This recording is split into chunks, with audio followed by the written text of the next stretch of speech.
Well, actually, my favorite thing is when we do the sound check. That's always a lot of fun. Okay.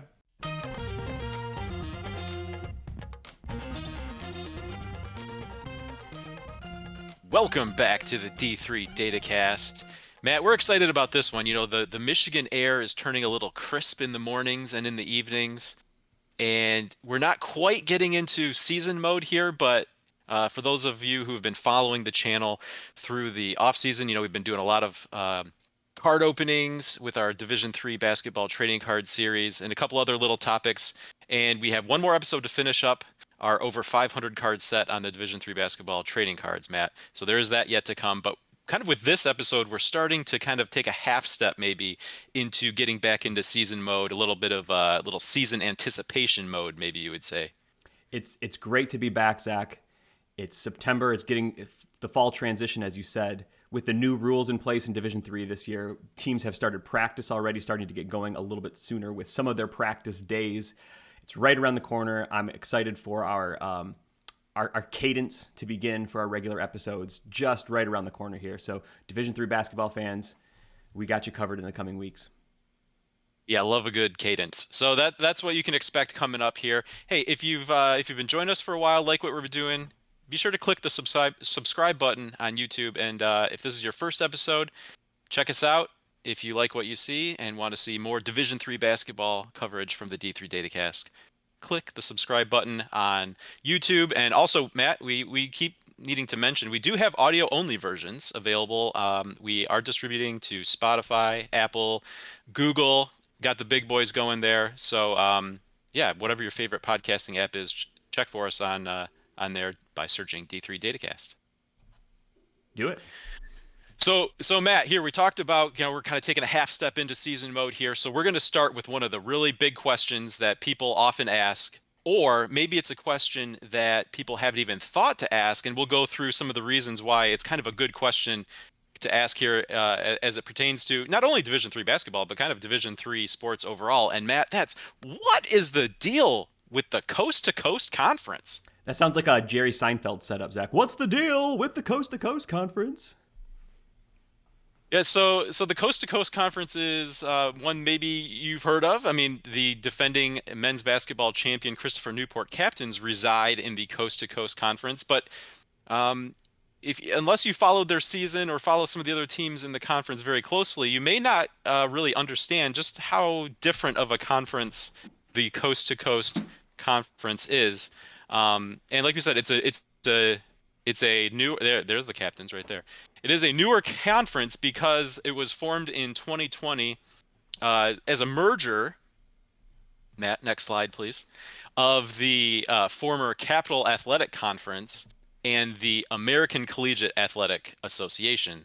So the CAC and the ACAA got together as their numbers were kind of dwindling. We have sort of the remnant of the CAC and like the Christopher Newport, Mary Washington, Salisbury kind of a group there.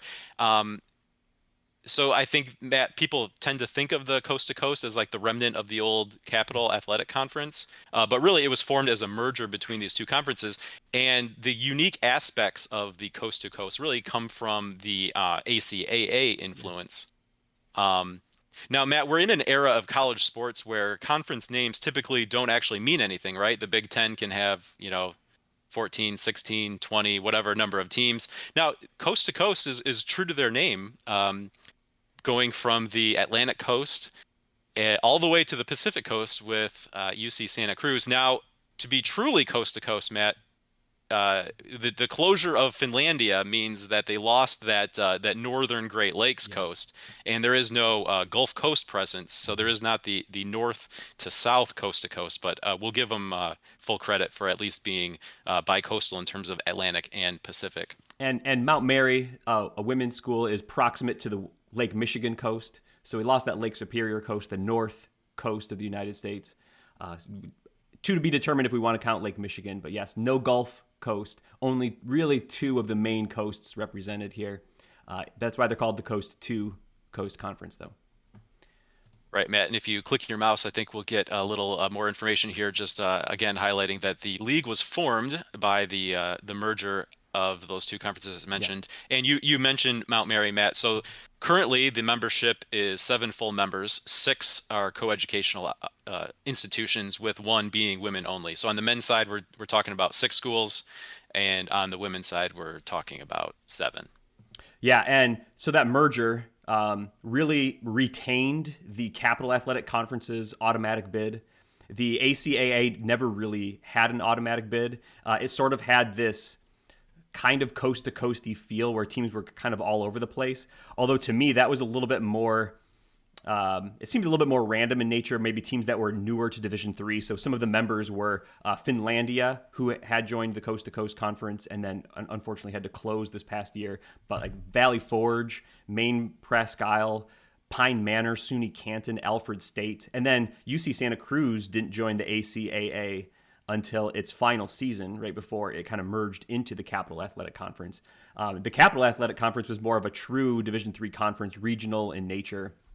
Some of those former members were York, Pennsylvania, now in like the MAC Commonwealth, I think. St. Mary's, Maryland in the AEC. Wesley, which closed after 2021. Frostburg State went to Division II. Marymount went to the AEC. Southern Virginia was there for a while. I think Penn State Harrisburg, now in the UEC, was there. But teams were kind of leaving for other conferences for probably various different reasons.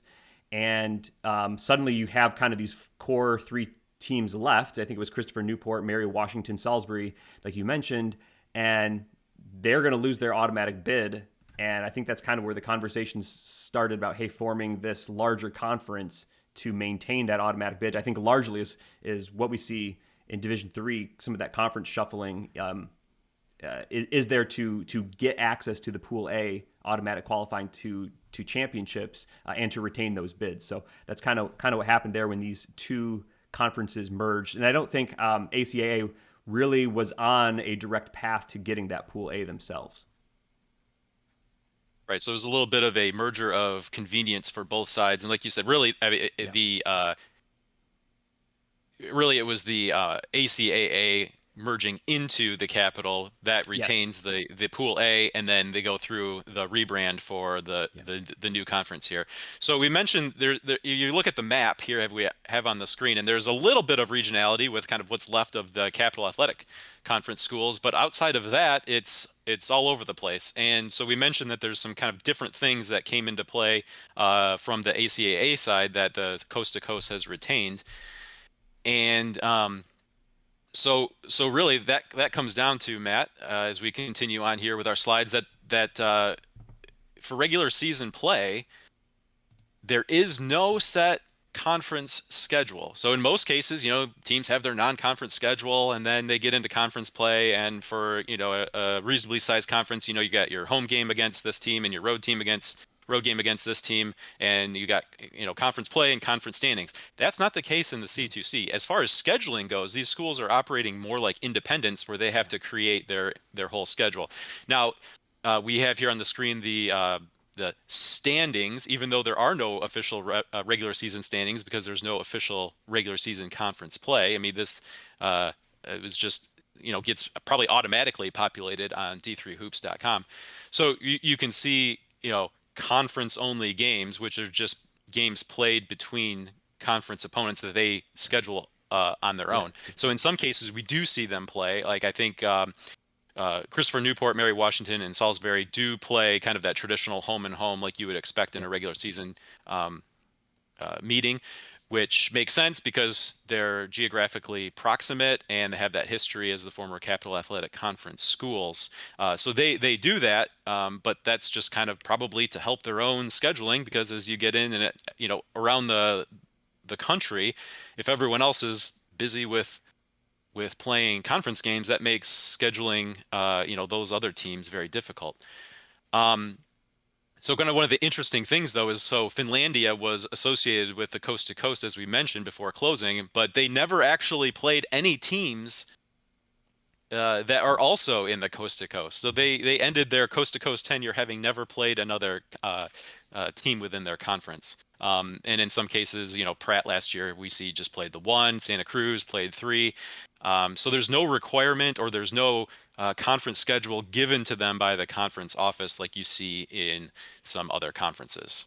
And I actually went back and checked Finlandia. They're 3 years in the ACAA as well. I don't believe they ever played another conference team. So they were an independent leading up to that. They spent now, I think, 6 years before the institution closed in the ACAA and the Coast to Coast. Never played a regular season or tournament game, I don't believe, against any of these other schools. So undefeated for Finlandia. I think that's what you want to be. But yeah, it's a really, really interesting situation in that it's all postseason play. It's just designed here to get teams into the postseason conference tournament, win the AQ, and get into the national tournament. All right, so that's the case for regular season. So Matt, I think probably that brings up the natural question. Well, how do you pick a conference champion? You're not playing each other. Well, they do have a conference championship with a minimum of or excuse me, a maximum of 6 teams qualifying for the conference tournament. And since there's no requirement that teams within the conference play each other, there's no sort of standings. So there's no way based on those kind of traditional seeding elements that we see, they defer to the Massey ratings, which is, Matt, something we've talked a lot about on this show.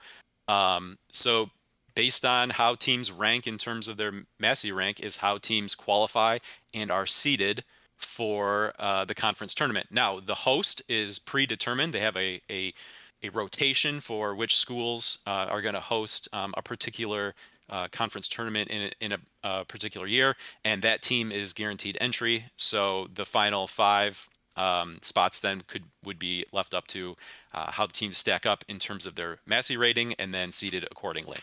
Yeah, also important to note, teams are allowed to opt out of the conference tournament. So up to 6 qualify. There were just 6 men's basketball teams, I think, as of last year. So they all would have qualified. Again, we mentioned Finlandia never played, so they always opted out of the tournament. And for them, it was the current tournaments had been, in like Virginia Beach area or Santa Cruz, I think was last year's men's basketball tournament, if I have my years correct. And so for them, it's a lot of travel. Maybe they didn't feel like that they wanted to participate in that.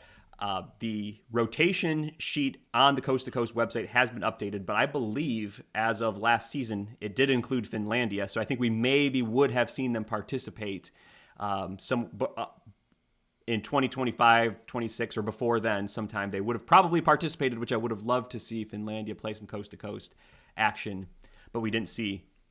Currently, when it comes to men's basketball, only Christopher Newport, Mary Washington, Salisbury, and UC Santa Cruz are in the rotation list. Now, and then also Mount Marion women's basketball. Maybe they don't include Warren Wilson because they're still in that final year of their Division III provisional transition status. So maybe they're not going to be included until they get that full membership there and are eligible for the AQ. And probably Pratt, I'm not sure if they were on earlier lists, but they've announced their intention to leave the conference. So maybe that they are now excluded from future hosting rotations, obviously, because they are no longer going to be in the conference as well.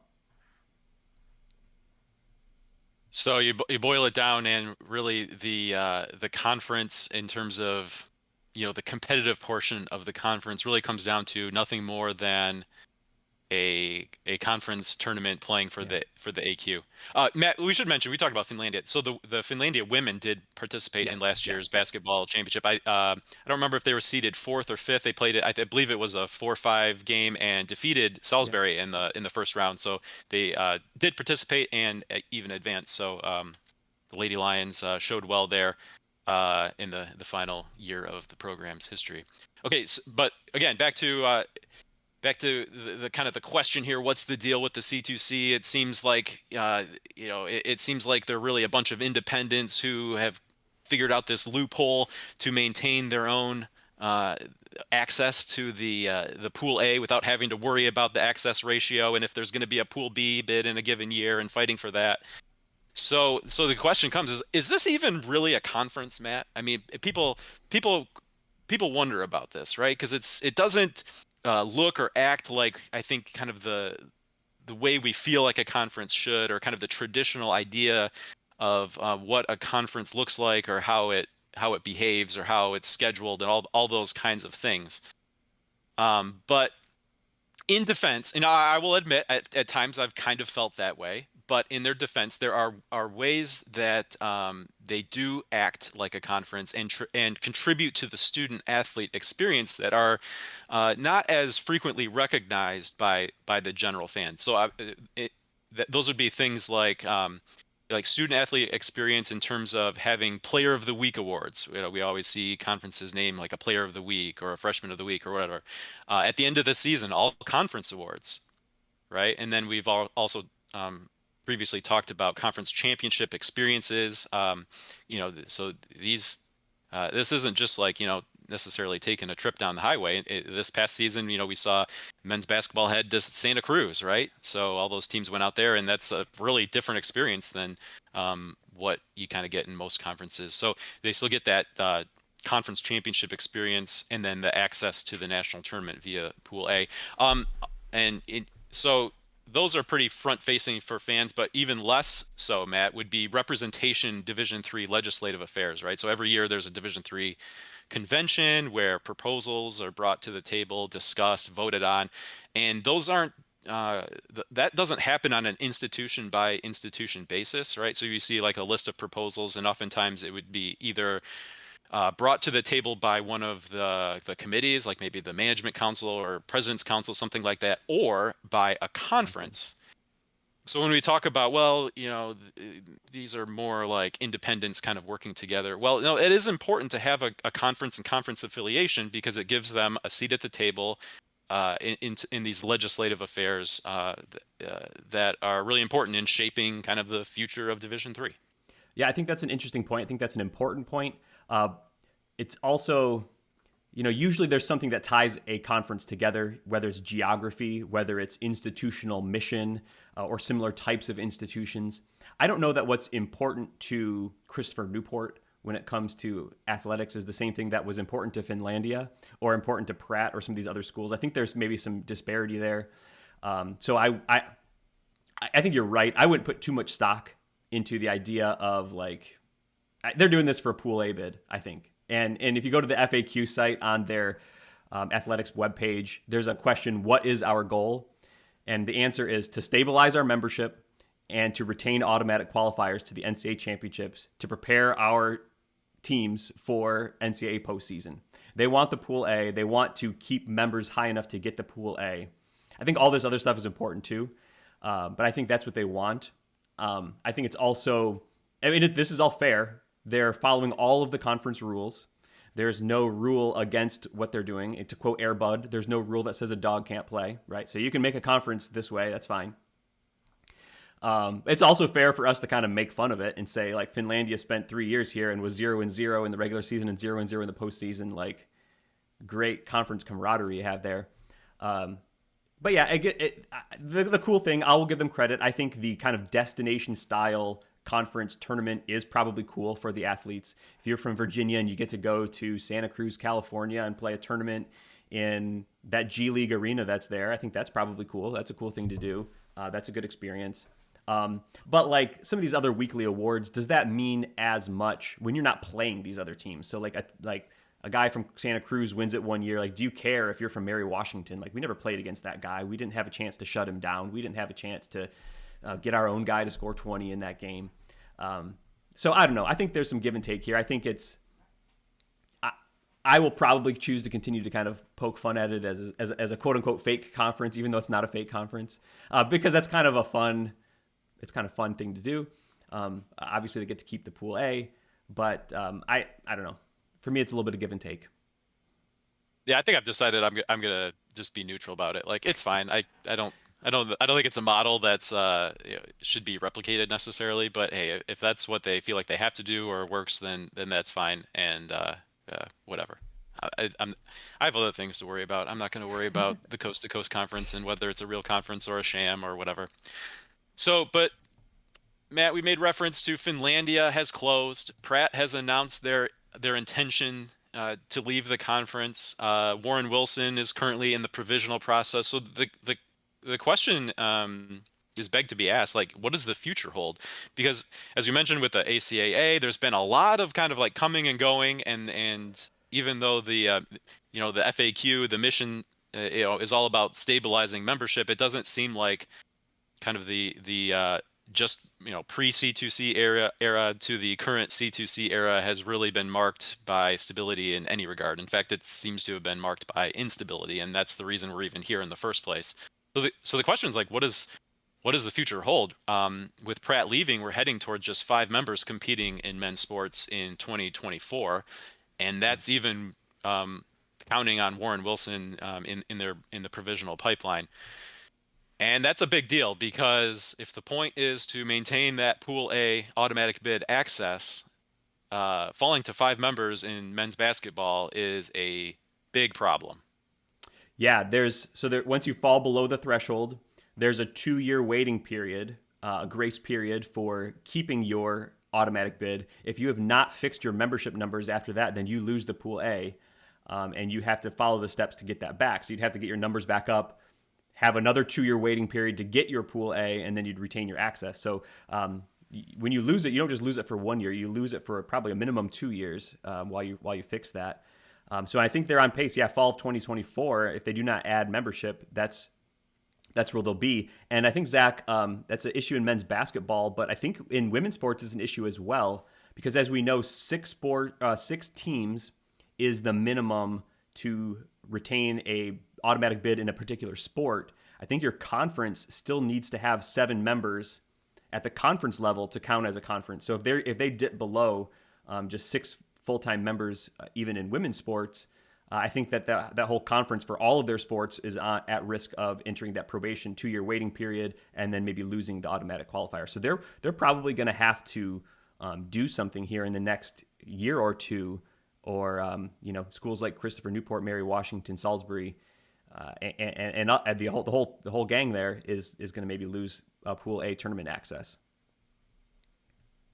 Right. And you don't know really what the future holds or what kind of each institution is looking for, but I think there are some interesting opportunities out there that are worth considering. I think the first thing that could be a really big deal for the Coast to Coast Conference is the new requirement that came out of the Division III convention last year that requires teams entering the provisional pipeline to have, at a minimum, a real offer from a Yeah, conference to join.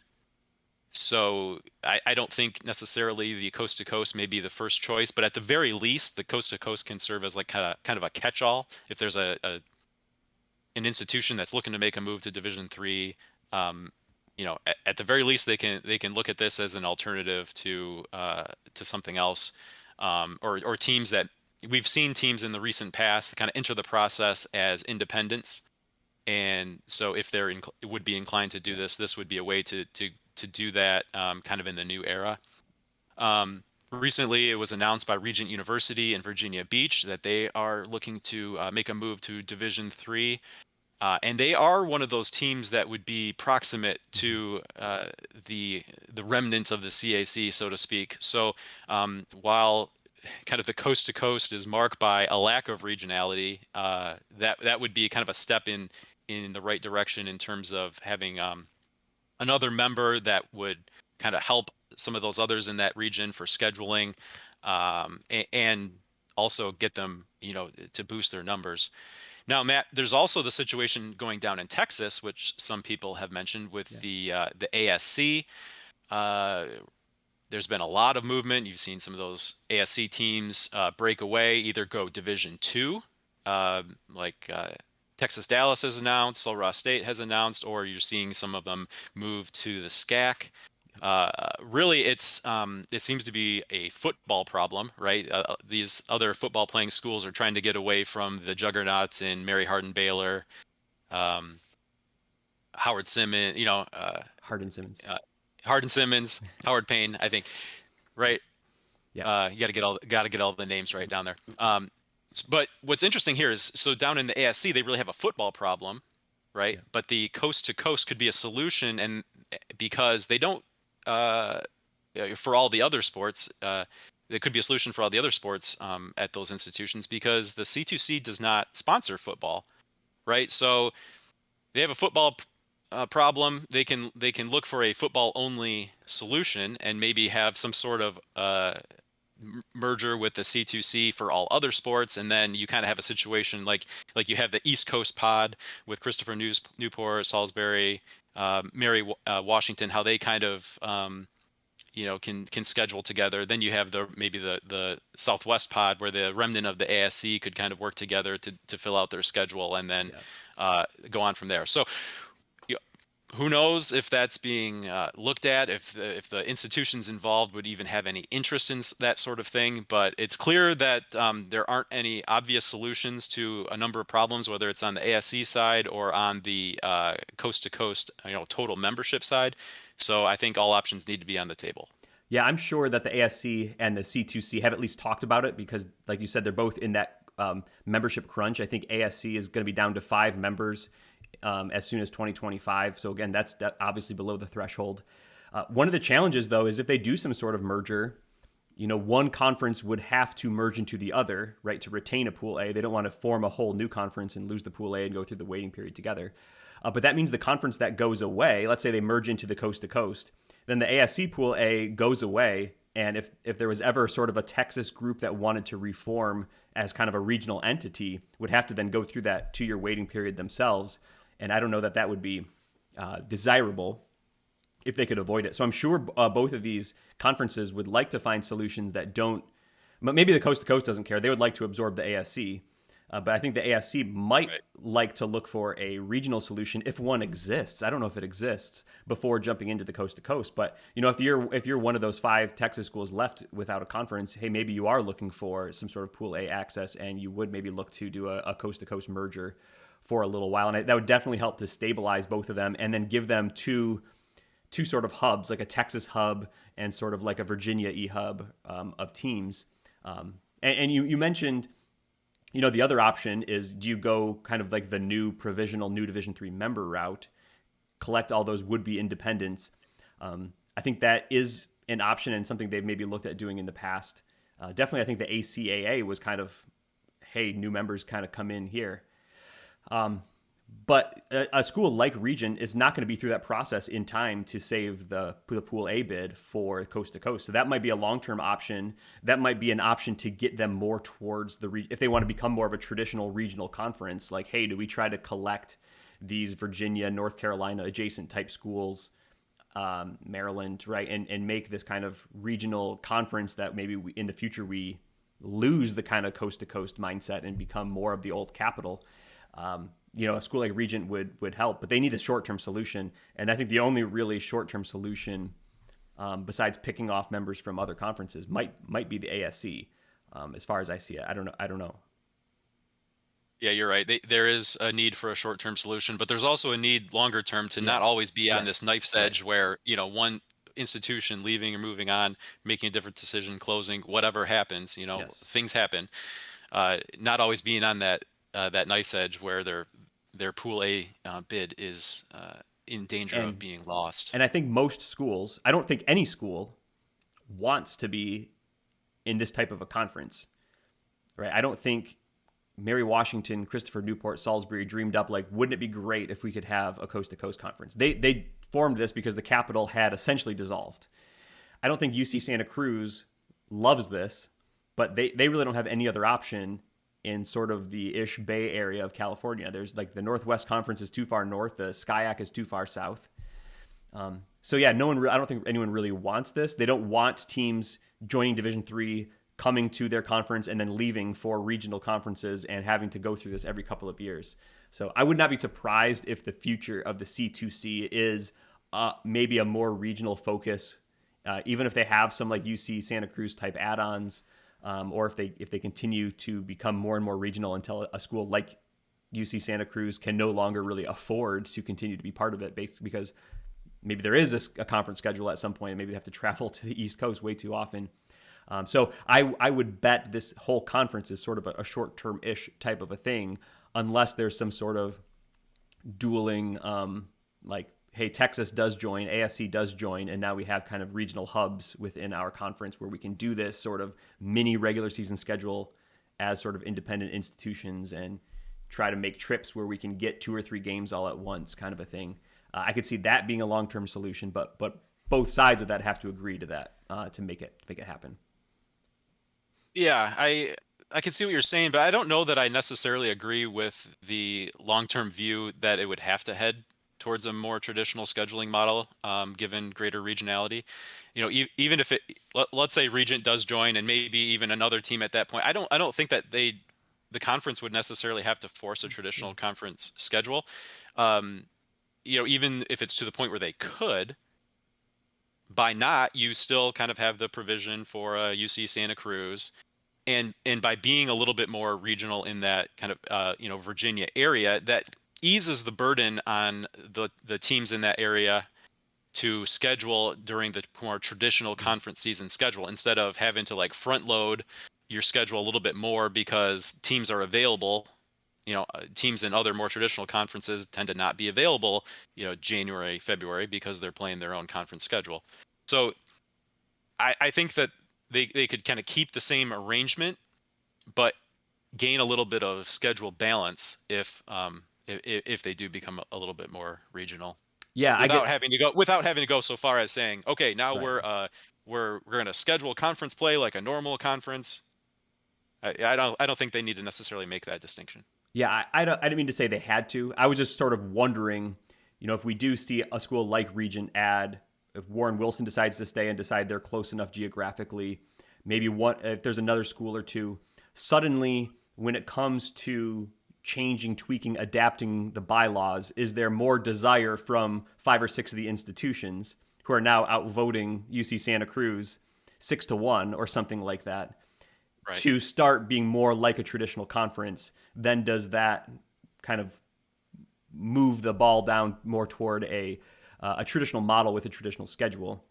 Not that they would have to, but would there be a desire to that for those institutions to kind of move to a more geographic model? Yeah, and the other potential wrench here is, we always talk about, there's the winning percentage and the strength of schedule component, right? So if you're not forcing a conference schedule, Yeah, who's to say you're Christopher Newport, Regent comes in to the picture.